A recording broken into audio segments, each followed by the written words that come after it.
69. I'm Sayana Hussain and row number 69. First of all,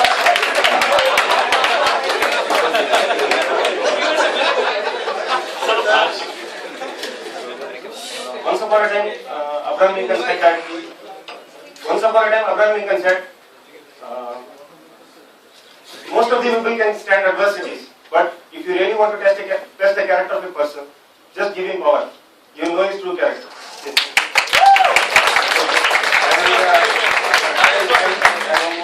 Without wasting most of my time on course and all, let's go into the manifesto. First of all, basically, I am going to discuss 3 dimensions of this manifesto.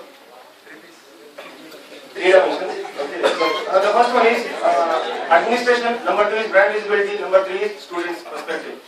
So first of all, if I talk about the administration, we are in a situation where we assume that girls will be safe if we don't allow them out of the hostel after 9:30. But however, we consider it safe to leave the same girl all alone by herself at 2 p.m. in the railway station. I am actually confused with the very definition of safety with these 2 different contexts.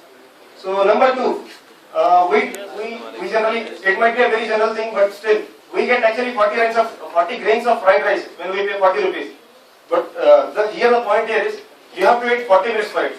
And this is a kind of opportunity, it is a kind of a very special opportunity where you have windows, like this kind of privilege, this kind of fried rice you'll get only in few days a week, only in few days, in only few hours a day. It is like that. I don't know why the demand is like that, but still it's okay. And one more point, one more question I want to raise is,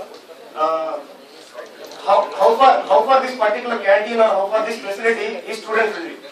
Because if there is a canteen in student premise, it should not be actually a profit driven machine or whatever it is, but it should be more concerned about the students.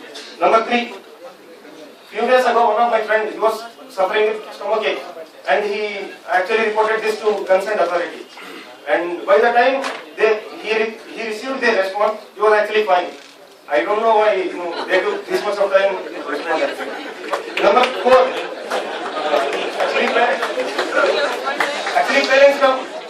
parents actually take they actually come from very long distances to meet their children or to celebrate some special occasions with them.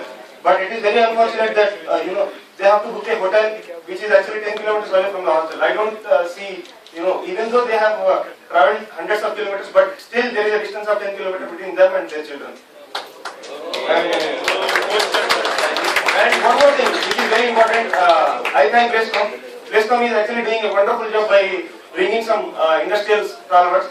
But the point here is, these sessions are very insightful and very knowledgeable. But the point here is, in most of the sessions, I come across this phrase, sir, it is not audible. I don't know why mic doesn't work when it comes to it's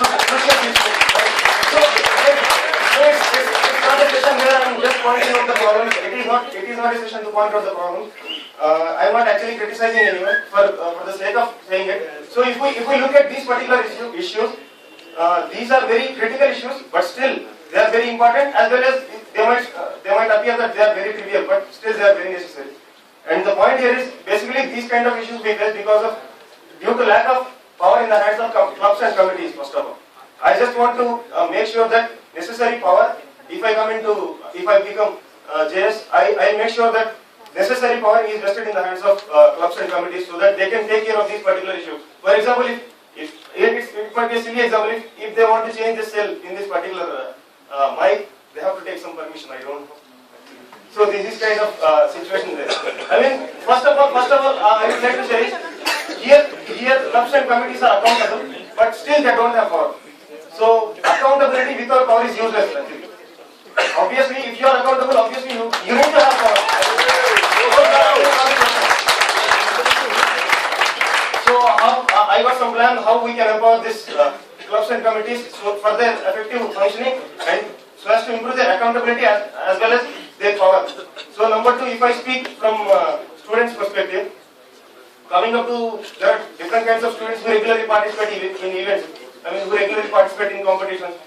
If I get selected as JS, what I will try to ensure is definitely a senior will be there who actually have definitely have more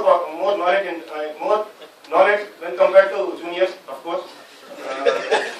But the point here is he will be mentoring the team which is actually participating. That is what my point is. And let me tell you an interesting thing about winning in competition. So, for example, I seriously don't know that the guys who won in Mahindra, or I don't know that whether they are participating or not, but still they won the competition, because of which I am going to get benefited. I am nowhere related to the competition, but still as an institute I am going to get benefited out of it. So so at least if your friends are participating, just motivate them, because if even they win, I'm myself and you are the people who are going to get benefited as a whole. This mentorship is not actually for the sake of guiding the juniors. It is not about winning or losing. It is all. It is about legacy. First of all, it is about knowledge sharing, which is the primary motive of this mentor sessions and all. And number 3, and the third aspect, brand visibility. We all know that by organizing this HR conclaves, by organizing this manifest, obviously the brand visibility will go. But the point here is, which is not actually feasible. Right now I feel that it is not feasible because of this space constraints, because of this financial constraint, whatever it is. Let's think of some ideas which, with the help of, let's gather the resources that we currently have and help in increasing the brand visibility. For that I have an idea that, for example, if I become the JS, I will try to ask each and every club and committee to write articles actually. And the best of the article, we will send it to media peer and let them take the chance, let them take that particular article to publish in national newspaper and all. Because it's a kind of, because writing article is not so simple, right? So you have to have stuff. It is as simple as that. That is what my main intention is. Leave about the things which are not in our hands. Let's try to concentrate on the resources that we currently have. Let's utilize them properly and let's move together to uplift the college.